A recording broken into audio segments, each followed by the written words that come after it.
The much awaited TommyBuilt T7, an MP7 clone. People have been asking for this for HK, but you know what? HK has not delivered. HK is just taking forever. So TommyBuilt, a small enterprising man who has made G36 UMP clones, has taken upon himself to make an entirely US produced MP7. How does it do? Does it live up to the expectations? Are the internet rumors true? All this and more today on Grantham. But before we get into that, we have to thank the biggest sponsor of the channel, who is who, Micah? Primary Arms. Biggest sponsor. We love them.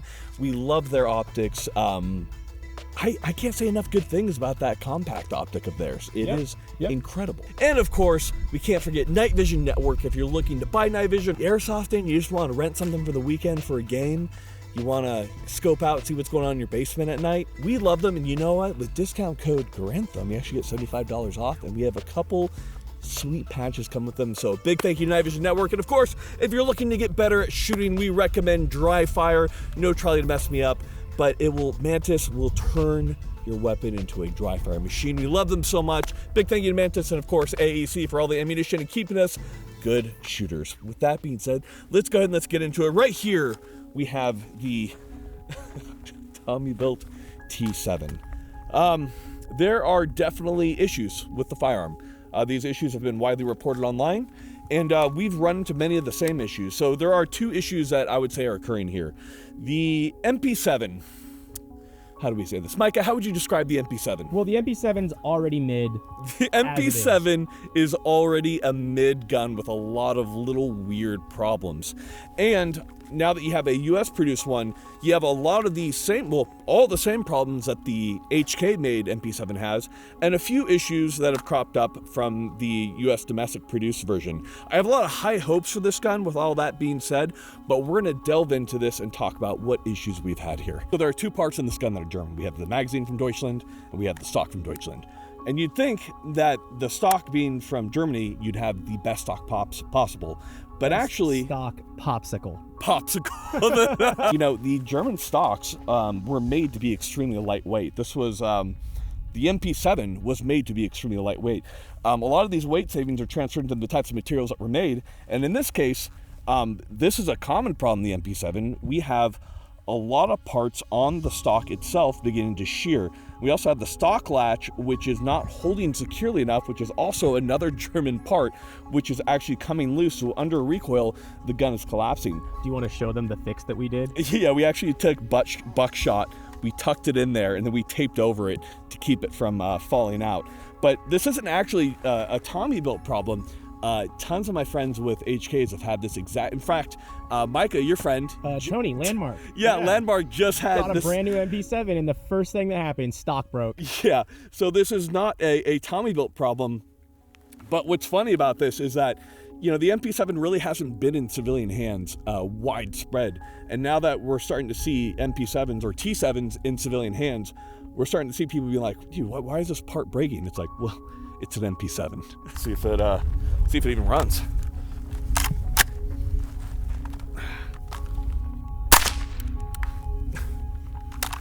Off to a good start.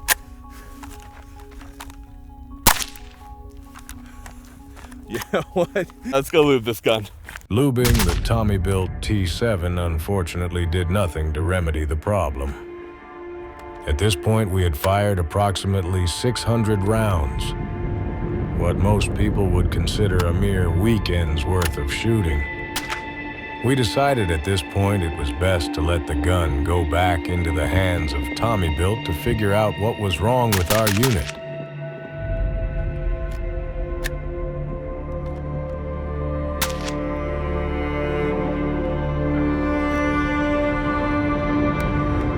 And so we did. So our TommyBuilt T7 had a few issues. Primarily, it would fire and then it would immediately malfunction. Michael put in a video of doing it. It pretty much turned into a one-shot weapon. So we went ahead, we contacted TommyBuilt to send it back to get it repaired because I really want this to work. Micah, do we want this to work? More than anything. More than anything, this is the coolest thing and I want this thing to work. So we sent it back to him. The problem came down to the, I believe, according to him, the extractor or the ejector, as well as the firing pin channel. So those are upgraded. We got the upgraded bolt here. So we're gonna go ahead. We fired about a couple mags at this point, so we're gonna fire a few more. We are using the Fiocchi blue box, which is supposed to be better. We'll also use the green box as well, and we'll see how these are working. We're using a B&T suppressor, and see where we're at.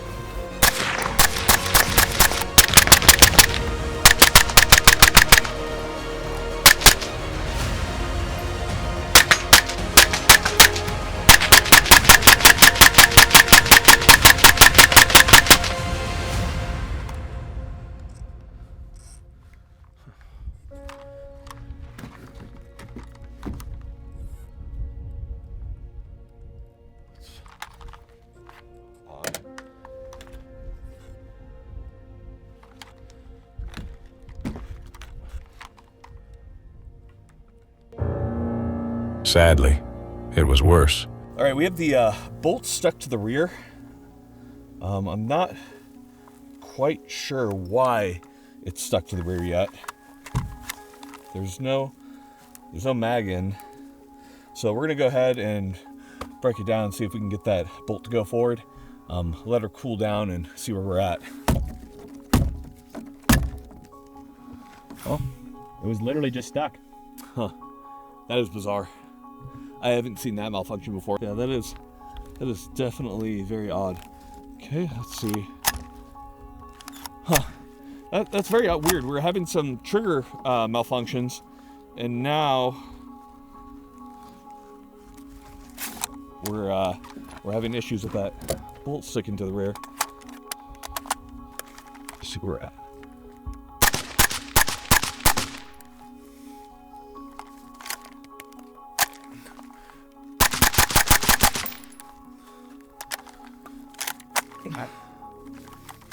So with this review, I do want to do a full disclosure. Obviously, I do know Tommy. However, I bought all my guns. T7 was purchased by me. He didn't even know I was purchasing this. This was made via a batch purchase through another entity, and this was sent back to him. So we have the communication there. There's no exchange of money or anything like that. This is all purchased by me. He did not contribute at all to the video beyond doing the repair work that he would have done for other people. Right here we have the TommyBuilt T7, which fires the same round as the MP7. It is a clone of the MP7, which is a 4.6 by 30.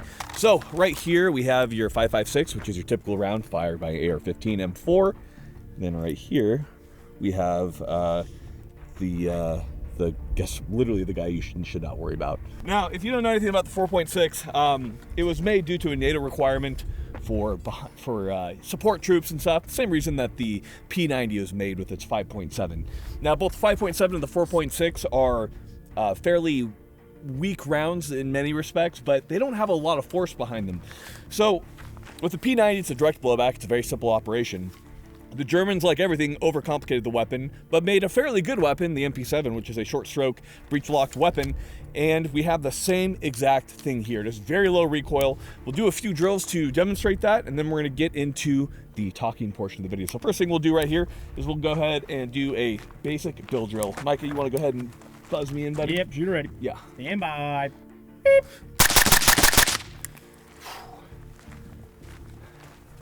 So, gun really doesn't recoil that much. I think the worst part about the MP7 is literally the stock.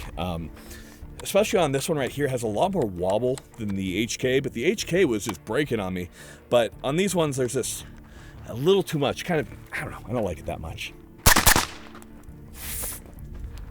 What?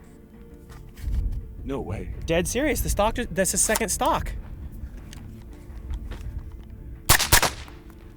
That is the weirdest malfunction. We broke ever. 2 stocks. There is something going on there, dude. Okay. Take your gun back. So usually we do a much larger shooting portion because it's fun, because we're able to demonstrate the gun. But what was the issue we had, Micah? The issue? What issue?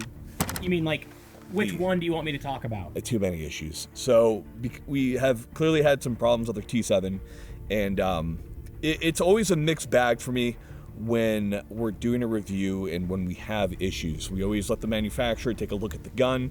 We've done that with TommyBuilt, with him taking a look at the T7, and I do want to make a quick disclosure that I like Tommy. I think he's doing something which is cool, which is bringing a US made MP7, but there are certainly issues that we're going to get into when we talk about this. So Tommy good, MP7 T7 needs some improvement. Now, there are two kind of main factors here. There are MP7 problems, and then there are T7 problems. But we'll kind of get into those. Let's talk about the T7, what you're getting. That's an MP7 problem right there, and some of the issues that we had. So first off, we'll start with the B&T can. The B&T can is really interesting. This is an MP7 problem right here. When B&T originally designed the MP7 can, right here, they actually didn't have a reference muzzle device to go off of, so they were going off the technical drawings. Because of that, there's a missizing problem between the muzzle device and the can itself. This isn't a T7 MP7 problem. Those are matched up perfectly. It's actually a B&T problem that can easily be fixed. As you can see on this one right here, we have some rotational issues there. It's not a big deal, but it can become a big deal if you have side-to-side play. That can easily be resolved, and you can get a new hubcap, or a new hub, excuse me, at the bottom here to have a much better lockup. So this isn't really indicative of B&T quality.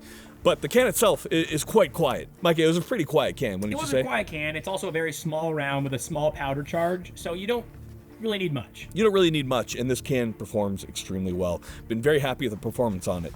Now, moving back to there, we do have the main piece of the TommyBuilt T7. Now, some definite improvements were made. My biggest thing that I love about the T7 is the inclusion of M-LOK, which compared to the A1 is a big improvement in my mind. We also have M-LOK on the bottom, so our foldy grip right here can be swapped out. I think this is much improved even over the MP7 A2, which was Picatinny, which of course you could add your own grip, but I like the inclusion of M-LOK. I thought it was very forward-thinking, very smart in the way that he executed it. Now, this is a MP7 problem itself. When this front piece right here, you can see we have that little lip right here. When that gets hot, if you are putting forward pressure in any way, it's very easy to pop that little guy off. This is MP7 problems right there, and somewhat exacerbated by the polymer that I believe that Tommy is using on his particular MP7s. And that is definitely an HK problem. There are some design issues with the gun, and I know people who are big HK fans or have used the HK MP7 professionally might take issue with that, but I think that there are a lot of concessions that were made on the MP7 to make it lightweight as it is that led to issues with the gun itself, and we're seeing that here certainly on the T7 and certainly on the MP7 as well. Now, on the foldable grip, previously on the HK, this was a problem because it could break pretty easily. It is somewhat of a fragile part, relatively speaking, but because this can be easily swapped out for an M-LOK or anything that you want, that's really a non-issue on this particular build. And for me personally, I just love the aesthetic of the foldable grip on the MP7. It's a very classic look. It's a very Half-Life 2 look. I'm obsessed with Half-Life 2, if you don't know. I've played it through at least 25 times. If you look on my Steam account, how many times do I play Half-Life, Micah? Every day in 10-minute intervals, like a true autistic person. So when it comes to the gas system on the HK MP7, the T7 right here, it's quite interesting. The Germans over-engineered it, and what I mean by that is the 4.6 is a very anemic cartridge. It doesn't have a whole lot of powder behind it, and really you only need a direct blowback system or some type of delayed blowback system to make it work. A direct blowback being something like the B&T TP9 or the PS90 P90. Delayed blowback being something like the MP5, which famously used some rollers to increase the amount of force that's needed to push that bolt to the rear, and they're able to keep that system fairly lightweight. But HK wanted to make the T7, the MP7, as lightweight as possible when they introduced a short stroke gas system. This does do the job of making it a very lightweight system. However, it comes at the cost of more moving parts.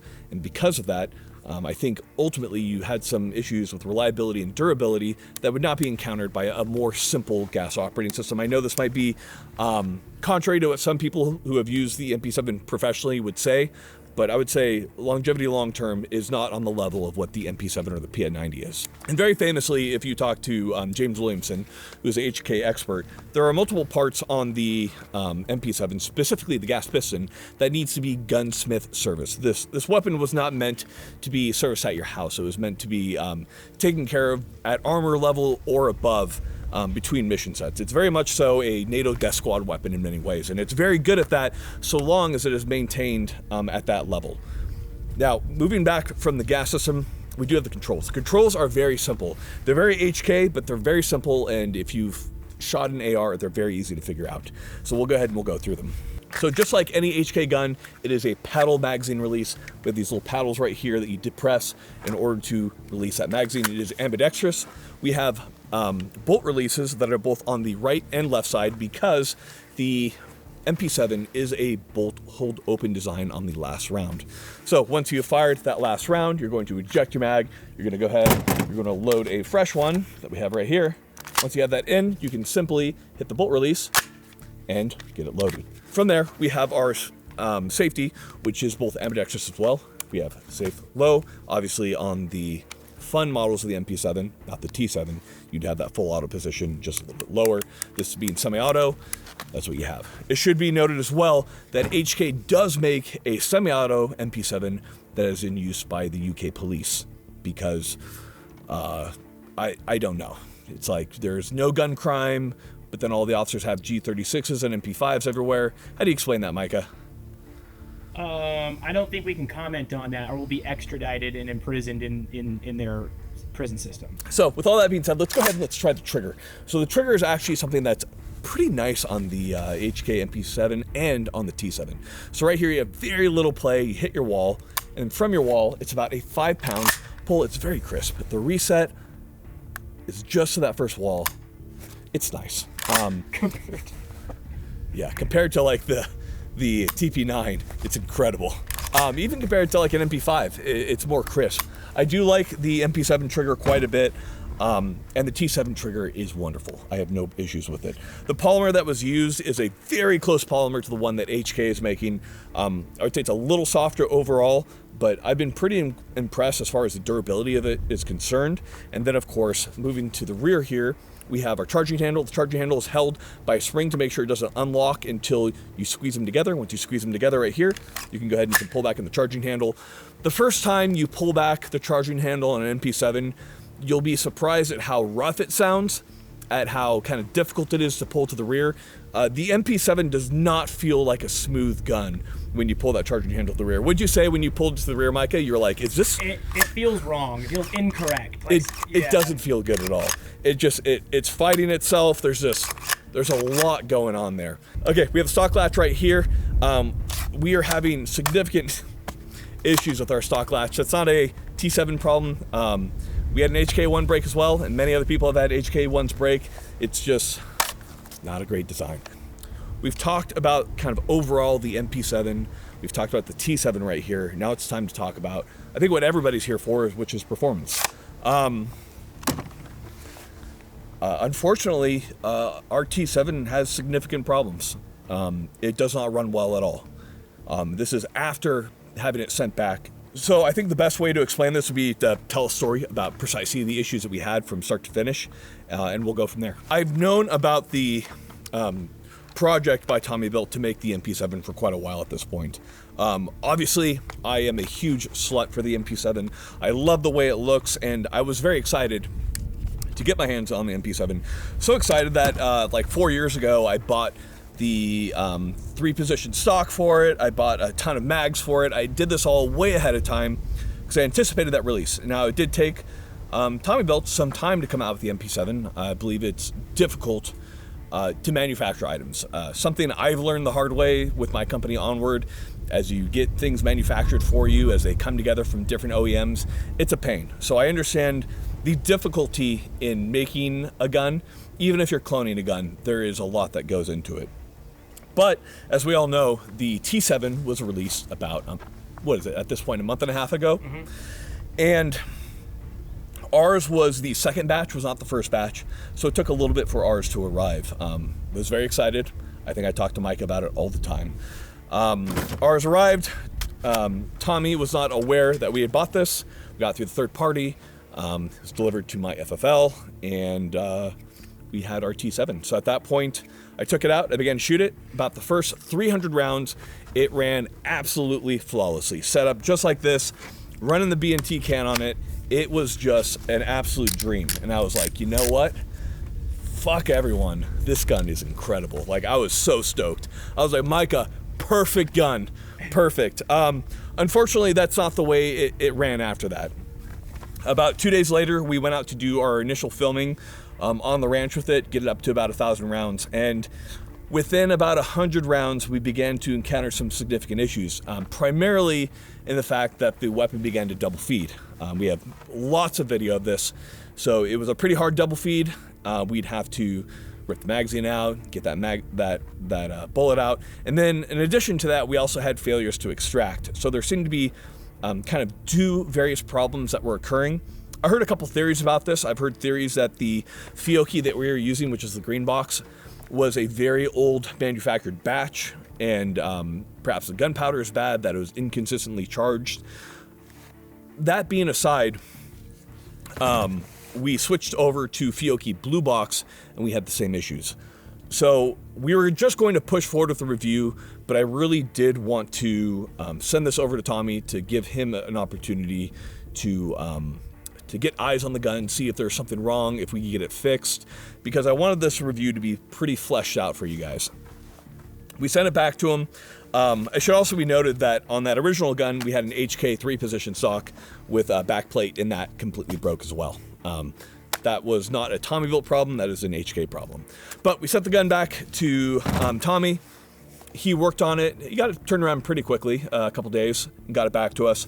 And from his notes, we were having troubles with the firing pin channel, which was missized from an OEM that was manufacturing for him, as well as possibly an extractor or ejector issue. So the entire bolt was replaced for us, and the weapon was sent back. That brings us to today. We came out with the aim of firing 1,000 rounds in order to make sure that the gun continued to function. But within about 6 mags, we began to run into new problems as well as old problems. So pretty much the same issues. So we'll go ahead and we'll go through those problems. The first thing that we encountered were failures to extract. Then we began to encounter the double feeds again. And it seems to be that the hotter the gun gets, that the more it malfunctions. And by hotter, I mean about the second or third mag, it's beginning to shut down pretty completely. You can get, if the gun's completely cold, it can go through a mag. Would you tend to agree with me, Micah? It seems to be the case, yeah. But once the gun heats up, there seems to be tolerance stacking issues or some type of tolerance issues. I'm not a gunsmith, I'm just a shooter, that causes the weapon to begin to malfunction pretty badly. Once we began to get all those same issues, we began to encounter some very bizarre ones. Namely, we had the trigger group seems to have some significant issues where it's either not working at all or working too well. So we won't comment on that for a specific reason, but on not working at all, I mean, we're not even getting firing pin impacts. I'm not sure if that's due to the fact that the bolt's not all the way forward or if that's due to the fact that there's something wrong with the springs. But we were having a lot of troubles to fire, and then very bizarrely, we got the bolt locked to the rear where it would not come down. There was no releasing it. There was no mag in the gun. We ended up collapsing the sock and hammering it in order to get the bolt to drop forward, but it's happened to us a few times since. All that goes to say is that this weapon is just, it's not there, you know, and that's hard for me to say, because I'm very excited for this. There's nothing that I want more than for this gun to work, and to work as well as an MP7 does. And MP7s are a little iffy, but I want it to work that well. So, you know, to be at the level it is disappointing. I think the best thing I could say is that, like, I hope it's going to get better, but for the price that you're paying now, it is definitely disappointing to have a weapon that is just either barely functioning or not functioning at all. It sucks, to put it frankly. I really don't know what else to say about it beyond that. We're going to send it back to TommyBuilt, but for the sake of the review, he's gotten time on it. He's gotten the time to repair it. You know, I'm not going to keep sending this gun back and forth, you know, tons and tons of times until I get a gun that's just completely cherry-picked. But I definitely wanted to give them the chance to repair it, to kind of see what everybody else is going through. A lot of people have noted issues with theirs. I talked to Steve MP5. I know he had a lot of issues with his T7. His is apparently running pretty good. It definitely seems to be pretty hit or miss. And a lot of people have said just shoot your gun a lot and that it will break in. The opposite seems to be true for us. The more we shoot it, the worse it's tending to get. So, it's cool. It looks really cool. It is what I wanted, which is an MP7 that doesn't cost me $100,000, but not what I wanted in the fact that it just doesn't run. So we'll see how this does in the future and if these issues are rectified. But as this review stands right now, I would say that there are some very concerning issues with the parts within this gun that are US made, and it is currently not functioning well at all. When the gun works, it works great, and it's very fun to fire. It is. The 4.6 is a fun round. It's a little bit anemic, but it's a very fun round to have. And there's nothing, like I said, I feel like a broken record right now, so we're gonna go ahead and we're gonna end it where we're at right now. But I hope for the best with this, and I think if anything, we should definitely encourage them to make those repairs and to make those improvements from here, and hopefully we get a gun that is more serviceable than the one that we currently have. Just get an AR-15 if you're looking for something serious. If you want an MP7, I would think at some point there's gonna be parts kits that are gonna make these work, but just train with an AR. Get good with your AR. If you want an MP7, buy an MP9. I do love my MP9 quite a bit, man. I do love my MP9. Where's the MP9? Go grab it really quick.